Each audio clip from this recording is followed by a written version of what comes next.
ರಣ ಬಿಸಿಲ ಆರ್ಭಟಕ್ಕೆ ಬೆಳಗಾವಿ ಜನ ತತ್ತರಿಸಿ ಹೋಗ್ಬಿಟ್ಟಿದ್ದಾರೆ. ಜನರಿಗೆ ಮಾತ್ರವಲ್ಲ ವನ್ಯಜೀವಿಗಳಿಗೂ ಕೂಡ ಈ ಬಿಸಿ ಎಫೆಕ್ಟ್ ಏನಿದೆ ತಟ್ತಾ ಇದೆ.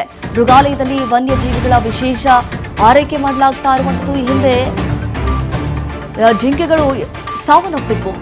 ರಾಣಿ ಚೆನ್ನಮ್ಮ ಮೃಗಾಲಯದಲ್ಲಿ ಸಕಲ ವ್ಯವಸ್ಥೆಯನ್ನು ಕೂಡ ಮಾಡಲಾಗಿದೆ. 195 ವನ್ಯಜೀವಿಗಳಿಗೆ ಗ್ಲೂಕೋಸ್ ಪ್ರಮಾಣವನ್ನು ಕೂಡ ಹೆಚ್ಚಳ ಮಾಡಿದ್ದಾರೆ. 10% ಗ್ಲೂಕೋಸ್ ಪ್ರಮಾಣವನ್ನ ಹೆಚ್ಚಳಿಸಿದ್ದಾರೆ. ಬಿಕಾಸ್ ಆಫ್ ಹಿಟ್ ಸ್ಟ್ರೋಕ್ ಇಂದ ರಣ ಬಿಸಿಲ ಆರ್ಭಟಕ್ಕೆ ಬೆಳಗಾವಿ ಜನ ಅಕ್ಷರಶಃ ತತ್ತರಿಸಿ ಹೋಗಿದ್ದಾರೆ. ಜನರೇನೋ ತಾವೇ ನೋಡಿದಂಗೆ ನಮ್ಮ ಬೆಳಗಾವಿಯಲ್ಲಿ ಪ್ರತಿ ವರ್ಷಕ್ಕಿಂತ ಈ ವರ್ಷ ಸ್ವಲ್ಪ ತಾಪಮಾನ ಹೆಚ್ಚಿದೆ. ಕಳೆದ ಒಂದು ವಾರ 8 ದಿವಸದಿಂದ ಒಂದು 36ರಿಂದ 37 ಡಿಗ್ರಿ ತನಕ ಇದೆ ಸತತ.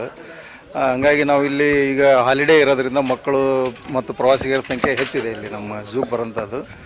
ಅವ್ರು ಯಾರೂ ನಿರಾಶೆಯಾಗಿ ಇದಾಗ್ಬಿಡ್ದು ಅಂತಂದೇಳಿ ನಾವು ಎಂದಿನಂತೆ ನಾವು ಪ್ರಾಣಿ ಪಕ್ಷಿಗಳಿಗೆ ಏನು ಆಹಾರ ಕೊಡ್ತಾ ಇದ್ದಲ್ಲ ಅದರಲ್ಲಿ ಸ್ವಲ್ಪ ಐಸ್ ಮಿಕ್ಸ್ ಮಾಡಿ ಕೊಡ್ತಾಯಿದ್ದೀವಿ ತಾಪಮಾನ ಹೆಚ್ಚಿರೋದ್ರಿಂದ. ಅಂದ್ರೆ ಪ್ರತಿ ಎನ್ಕ್ಲೋಸರಲ್ಲಿ ಇದು ಇದೆ, ಏನು ಕುಡಿಯೋ ನೀರಿನ ಟ್ಯಾಂಕ್ ಇದೆ, ಅದರಲ್ಲೇನೂ ಐಸ್ ಮಿಕ್ಸ್ ಮಾಡಿರ್ತೀವಿ. ಆಮೇಲೆ